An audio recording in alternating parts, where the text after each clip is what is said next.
시장을 뜨겁게 달굴 키워드, 오늘의 핫 이슈 시작합니다. 투자자 예탁금 100조 원 시대 개막. 증시 진입을 위한 대기성 자금으로 꼽히는 투자자 예탁금이 100조 원을 돌파했다고 합니다. 지난해 초에 비교하면 50조 원대였는데 1년 사이 2배 가까이 불어났거든요. 네, 투자자 예탁금이 지난달 27일 이 100조 2,826억 원으로 이제 처음으로 이제 100조 원을 좀 돌파를 했습니다. 네, 요즘 주식은 뭐 분석이 아니라 뭐 기세로 좀 밀어붙이는 네. 모습인 것 같습니다. 뭐 지인들도 요즘 뭐 사야 되냐, 아니면 뭐 매수해도 되냐 이런 질문들이 참 많은데 특히나 이제 처음 주식 투자를 좀 고민하시는 분들이 예전에는 이제 뭐 미국 주식이나 이제 코인 쪽에 질문이 좀 많았다면은 요즘에는 국내 주식 쪽에 이제 조금 더 관심을 좀 두시더라고요. 네, 맞습니다. 저도 이제 주식에 좀 관심 없던 이 주변 분들이 최근에는 이제 삼성전자 하이닉스를 좀 사도 되냐 이렇게 좀 물어보는 경우가 굉장히 좀 많아졌습니다. 네, 특히 검은 월요일장이 많이 그랬을 것 같은데 이번 주 월요일에 2월의 첫 시작에 약간의 조정이 있었죠. 바로 케빈 허시 미국 연방준비제도 의장 지명자에 대한 우려가 악재가 되는 모습이었습니다. 시장은 다음 날 바로 회복 탄력을 보여주기도 했지만 여전히 부담 요인으로 작용하는 건 사실입니다. 케빈 허시가 상대적으로 매파적인 성향이 강한 데다 또 아직은 5월 전까지 연준 인사 지명에 대한 또 변수도 남아 있잖아요. 당분간 국내 증시에 부담 요인으로 작용할까요? 네, 저는 이 부분은 좀 단기적인 요인으로 좀 보고 있습니다. 이게 켈빈 허시가 매파로 좀 분류되긴 하지만 네. 이 매파라는 표현은 이제 금리를 서둘러 좀 내리기보다는 뭐 신중하게 보자 이런 입장으로 좀 이해하시면 됩니다. 네. 그래서 인선 소식 직후에 시장에서는 이제 긴축이 좀 길어지는 거 아니냐라는 좀 경계 심리가 먼저 좀 반응이 나오면서 주식이나 이 가상자산처럼 변동성이 큰 자산들 위주로 좀 투자 심리가 좀 위축이 된 모습이었죠.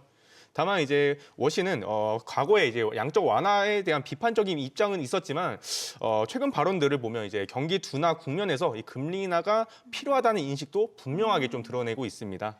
여기서 이제 금리 인하를 바라는 이 트럼프가 괜히 좀 이런 인선을 좀 한 건 아니라고 좀 보고 있거든요. 맞아요. 네. 그래서 큰 방향성에 대한 이 공감대도 함께 좀 깔려 있다 이렇게 좀 보고 있습니다.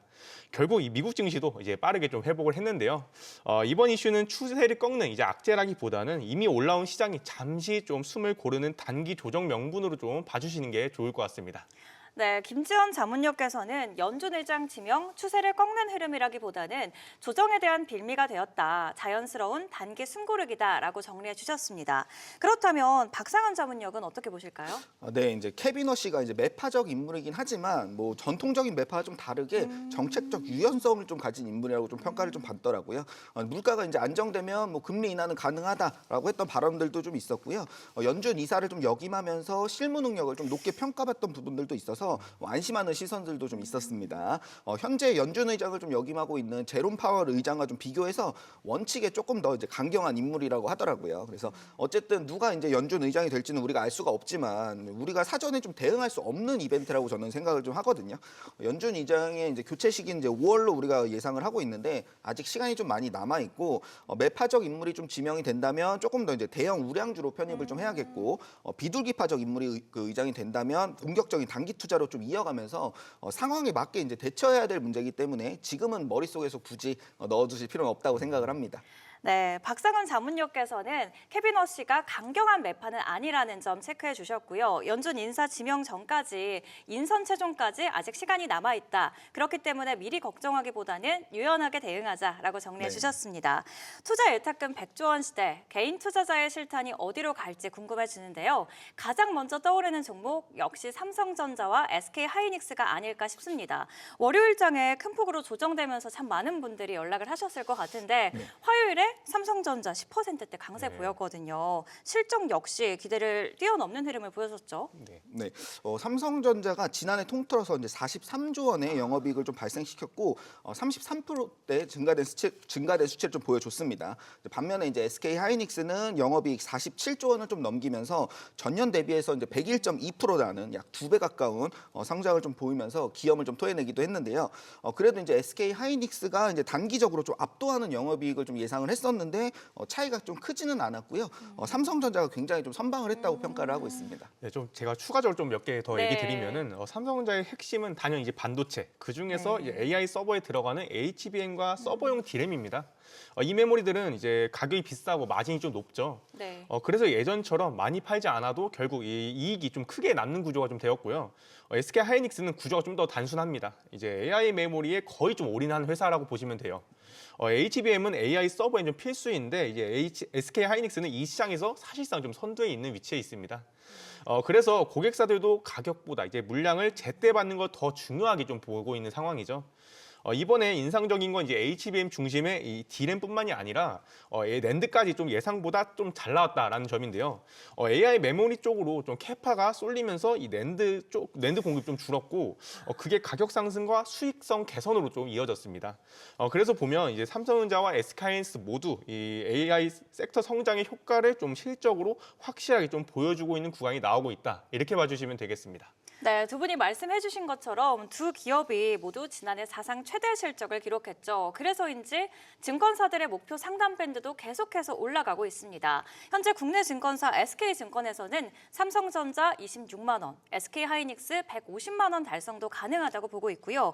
또 지난해 반도체 겨울이 온다라는 리포트로 많은 분들의 투심을 얼어붙게 만들었던 모건스탠리가 이번 주에 목표가를 상향 조정했거든요. 26만 전자, 150만 닉스 가능할까요? 네, 일단 뭐 언급드리기 참 네. 부담스러울 정도로 뭐 투자자분들이 좀 집중하고 뭐 기대하고 있는 기업들이겠죠. 근데 지금까지는 이제 HBM3E에 대한 실적 반영을 좀 기대를 했었고 25년도 호실적으로 결과까지 이제 모두 이제 확인이 좀 된 상태인데요. 보통은 이제 실적까지 이제 반영이 되면은 상승이 이제 마무리 국면으로 좀 접어들기도 하지만 삼성전자와 SK하이닉스는 이제 HBM4라는 또 다른 이제 모멘텀이 좀 남아 있기 때문에 하락보다는 이제 상승을 조금 더 전망을 하고 있습니다.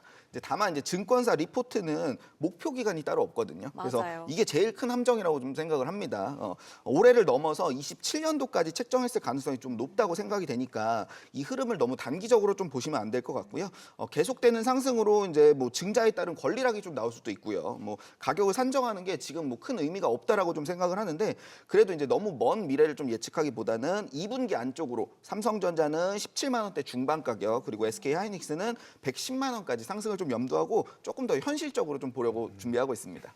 저는 뭐 수급이 계속 좀 붙는다면 뭐 이론적으로는 뭐 얘기 주셨던 26만 전자나 뭐 150만 닉스 충분히 좀 가능하다라고 보고 있습니다. 역시 과감하신 성격이시네요. 네. 네, 다만 저희는 여기서 조금 좀 냉정하게 볼 필요도 있다라고 생각을 하고 있습니다. 목표 주가라는 게 결국 이제 실적 추정치에 이제 밸류에이션을 곱해서 좀 나온 수치적인 좀 계산 결과이지 이게 반드시 뭐 간다 이걸 좀 보장된 건 아니거든요. 주식시장이라는 게 결국 이제 하루하루 이제 분위기도 바뀌고 수급이나 뭐 심리도 계속 좀 바뀝니다. 물론 지금은 반도체에 굉장히 좀 우호적인 시장이죠. 다만 저는 개인적으로는 이제 그 먼 숫자를 먼저 보기보다는 중간에 반드시 좀 확인해야 될 구간이 있다라고 보고 있습니다. 먼저 삼성전자는 일단 18만 원을 좀 안정적으로 돌파를 하냐 이걸 좀 봐야 되고요. 그리고 하이닉스가 좀 더 중요한데 이제 100만 원을 이제 넘기느냐 못 넘기냐가 굉장히 좀 중요합니다. 이건 이제 단순하게 이제 가격이 한 칸 좀 바뀌는 게 아니라 앞자리가 바뀌는 구간이기 때문에 이게 가격적으로도 심리적으로도 좀 강한 저항 구간이 좀 될 수 있기 때문이죠.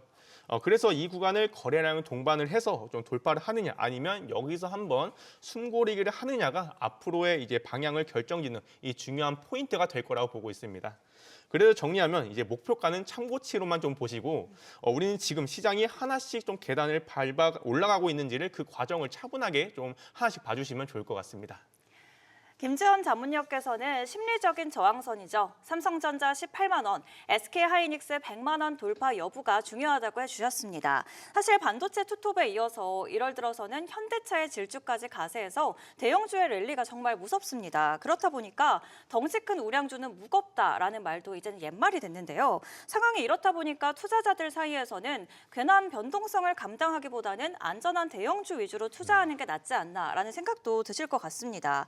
이런 대형주 전성시대에서도 중소형주 포트에 담는 전략 필요하다고 보실까요? 네, 우리는 또 이제 미래를 또 준비하는 사람들이잖아요. 그래서 이 강세 흐름은 이제 곧 마무리가 될 수 있으니까 너무 여기만 집중하지 마시고 이제 다음 먹거리를 위해서 성장주, 중소형주 뭐 계속 봐주셔야 된다고 봅니다. 저도 당연히 이제 성장주를 봐야 한다는 입장인데요. 원래 주식시장은 구조적으로 성장주가 좀 주도하고 있는 시장이기 때문입니다. 우량주는 결국 시장에서 이제 제 가치를 찾아가면 거기서 이제 추가 모멘텀이 좀 부재합니다. 오히려 위로 갈수록 차익 실현이나 이 공매도 물량이 좀 나올 수 있는 구간이 되기도 합니다. 그래서 반면 이제 성장은 좀 다른데 이 기업들은 성장하면서 미래의 실적과 이 시장 크기 자체를 계속해서 좀 바꿔줍니다. 그래서 이제 매년 실적이 달라지고 그에 맞춰 이제 주가의 기준점도 계속 좀 위로 올라갈 수 있는데요. 지금 이제 시장의 레인보우 로보틱스나 뭐 SPG 같은 이 로봇 섹터만 봐도 좀 답이 나옵니다. 시대의 흐름이 이 로봇 상용화 쪽으로 좀 가다 보니까 이 미래 밸류에이션까지 좀 당겨오면서 좀 주가가 크게 좀 오른 거다 이렇게 봐주시면 되겠습니다.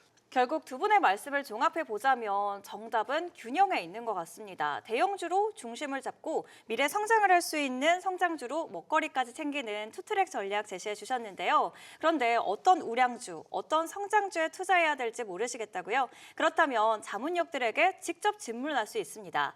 카카오톡 채널에서 투자 앵글 4글자 검색하시고요. 친구 추가해 주시면 됩니다.